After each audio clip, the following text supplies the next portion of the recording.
Hello students. भौतिक विज्ञान के अध्याय 9 किरण प्रकाशिकी एवं प्रकाशिक यंत्र के भाग 1 में आपका स्वागत है। किरण प्रकाशिकी को स्टार्ट करने से पहले आज हम देखें कि क्या हमें पढ़ना है, क्या मुख्य बिंदुओं पर डिस्कशन करना है।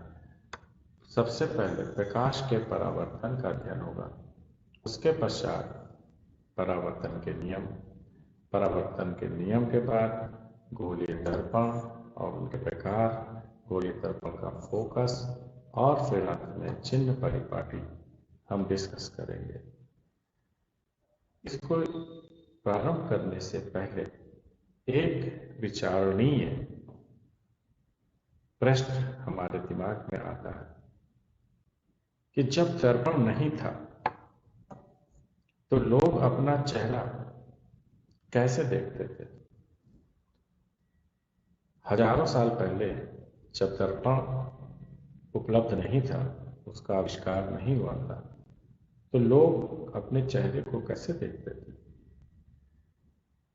चेहरा कोई भी, जब किसी भी परावर्तक पृष्ठ पर आप देखते हो तो परावर्तन के ही कारण होता है। तो उसके लिए कोई जरूरी नहीं कि दर्पण ही हो, कोई भी परावर्तक पृष्ठ चेहरा देखने के लिए उपयोग में लाया जा सकता है। तो रुका हुआ जल एक अच्छा परावर्तक पृष्ठ का कार्य करता है। तो किसी टब में या ट्रे में, जैसा चित्र में प्रदर्शित है कि किसी टब या ट्रे में आपने जल को भर लिया, जब वो शांत हो गया तो उसमें बगल में खड़ा व्यक्ति जब झांकता है तो उसके चेहरे से चलने वाली किरण जल के पृष्ठ से परावर्तित होकर वापस उसकी आंखों में जाती है। तो इस प्रकार वो अपने चित्र को जल के पृष्ठ पर देख लेता है। तो परावर्तन का ये गुण मनुष्य को बहुत पहले से ज्ञान था। तो अब दर्पण के आविष्कार के बाद धीरे धीरे परावर्तन के बारे में लोगों का ज्ञान और बढ़ा। तो परावर्तन है क्या? प्रकाश का परावर्तन वह घटना है जिसमें प्रकाश किसी माध्यम से आता हुआ, जैसा कि चित्र में स्पष्ट है, जब प्रकाश किसी माध्यम से आता हुआ दर्पण अर्थात परावर्तक पृष्ठ के तल पर टकराता है और उससे पुनः उसी माध्यम में वापस लौट जाता है, तो इस घटना को प्रकाश का परावर्तन कहते हैं।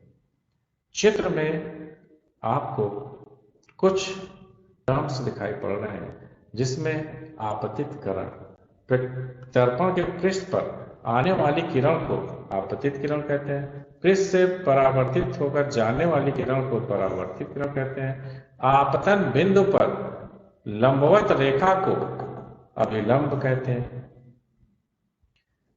और दो मुख्य कोण आप और देख लें चित्र में, आपतित किरण और अभिलंब के बीच के इस कोण को आपतन कोण कहते हैं, इसे आई से निरूपित करते हैं। परावर्तित किरण और अभिलंब के बीच के इस कोण को परावर्तन कोण कहते हैं, इसे आर से निरूपित करते हैं। अब हम परावर्तन के नियम के बारे में जानेंगे।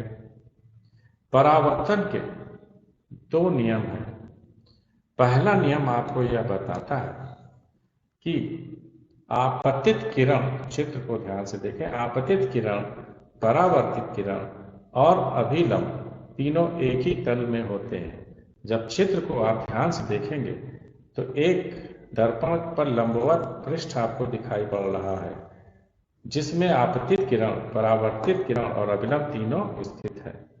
तो प्रथम नियम यह बताता है कि आपतित किरण, परावर्तित किरण और अभिलंब तीनों एक ही तल में होते हैं। द्वितीय नियम आपको बताता है कि आपतन कोण का मान परावर्तन कोण के बराबर होता है। आपतन कोण का मान परावर्तन कोण के बराबर होता है। इस प्रकार हमें परावर्तन के नियम का ज्ञान हो गया। परावर्तन चाहे समतल पृष्ठ पर हो या गोलीय पृष्ठ पर हो, परावर्तन के दोनों नियम पूर्ण रूप से लागू होंगे। तो गोलीय पृष्ठ को हम गोलीय दर्पण भी कहते हैं। गोलीय दर्पण मुख्यतः दो प्रकार के होते हैं, एक अवतल दर्पण और दूसरा उत्तल दर्पण। इस बात को आपको हम चित्र की सहायता से समझा सकते हैं। चित्र में आपको एक गोलीय पृष्ठ दिख रहा है। इस गोले से हम गोलीय पृष्ठ को अलग करते हैं और गोलीय पृष्ठ के उभरे भाग को अगर हम चमकदार पॉलिश कर दें तो उसका धंसा भाग परावर्तक पृष्ठ बन जाता है। तो ये धंसा भाग परावर्तक पृष्ठ अवतल दर्पण के रूप में जाना जाता है। और यदि हम धंसे भाग की पॉलिश कर दें तो उभरा भाग परावर्तक पृष्ठ के रूप में जाना जाएगा और इसे हम उत्तल दर्पण कहेंगे। जिस गोले से इस पृष्ठ को काटा गया है उसका केंद्र इस पृष्ठ अर्थात गोलीय दर्पण का वक्रता केंद्र कहलाता है। इसको C से निरूपित करते हैं।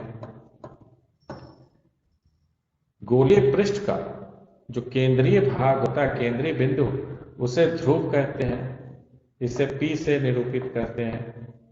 ध्रुव और वक्रता केंद्र को मिलाने वाली रेखा दर्पण की मुख्य अक्ष कहलाती है।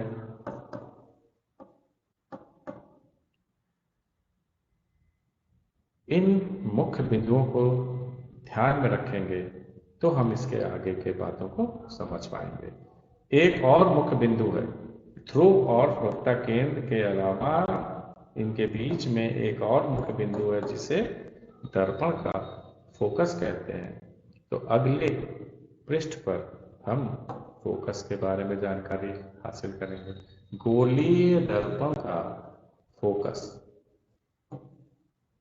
तो गोलीय दर्पण का फोकस उसकी मुख्य अक्ष पर स्थित वह बिंदु है। चित्र को आप ध्यान से देखें। चित्र A में अवतल दर्पण के लिए तो दिखाया गया है और चित्र B में उत्तल दर्पण के लिए दिखाया गया है। दर्पण के मुख्य अक्ष के समांतर आने वाली किरणें दर्पण से परावर्तन के पश्चात मुख्य अक्ष पर जिस बिंदु पर मिलती हैं उस बिंदु को दर्पण का फोकस कहते हैं। इसी प्रकार अगर आप उत्तल दर्पण को ध्यान से देखें तो मुख्य अक्ष से समांतर आने वाली किरणें परावर्तित होकर फैल जाती हैं, तो इनको वापस दर्पण के पीछे मिलाने पर यह बिंदु F पर मिलती हैं। यही दर्पण का फोकस होगा। इस चित्र को हम पुनः बनाकर ठीक से ध्यान से देखें। अवतल पृष्ठ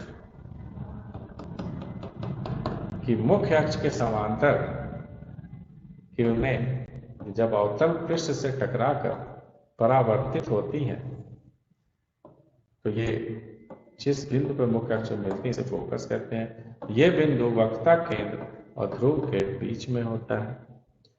इसी प्रकार उत्तल दर्पण पर भी मुख्य अक्ष के समांतर आने वाली किरणें परावर्तन के पश्चात फैल गई और इनको जब वापस हमने भेजा तो बिंदु F पर मिलती हुई प्रतीत हो रही है।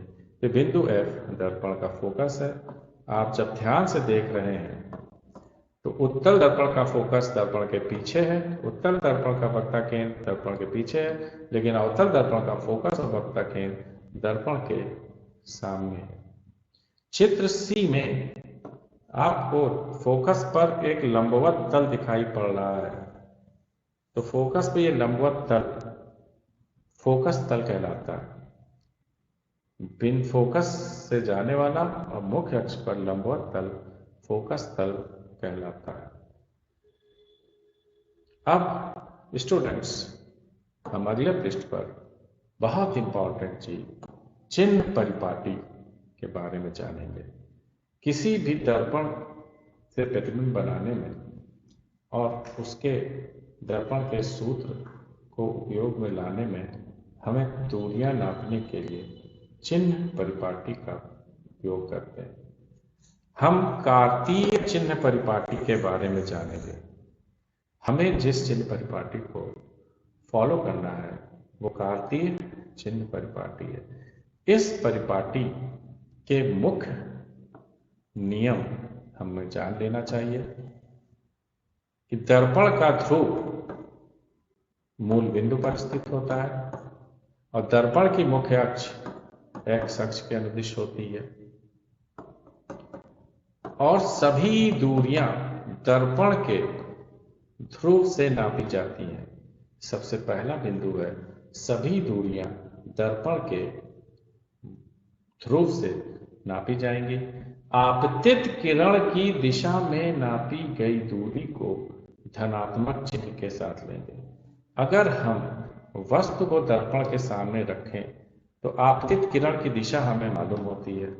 दूरी नापना हम ध्रुव से प्रारंभ करेंगे, तो वस्तु की दूरी को नापने के लिए हम ध्रुव से स्टार्ट करें और हम देखें कि ये आपतित किरण की विपरीत दिशा में है, इसलिए वस्तु की दूरी को हम ऋणात्मक चिन्ह के साथ लेंगे।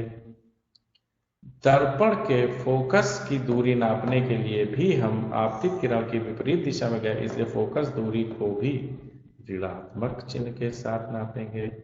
और वक्रता केंद्र की दूरी नापने के लिए भी हम आपतित किरण के विपरीत दिशा में गए, तो वक्रता त्रिज्या भी ऋणात्मक चिन्ह के साथ लेंगे।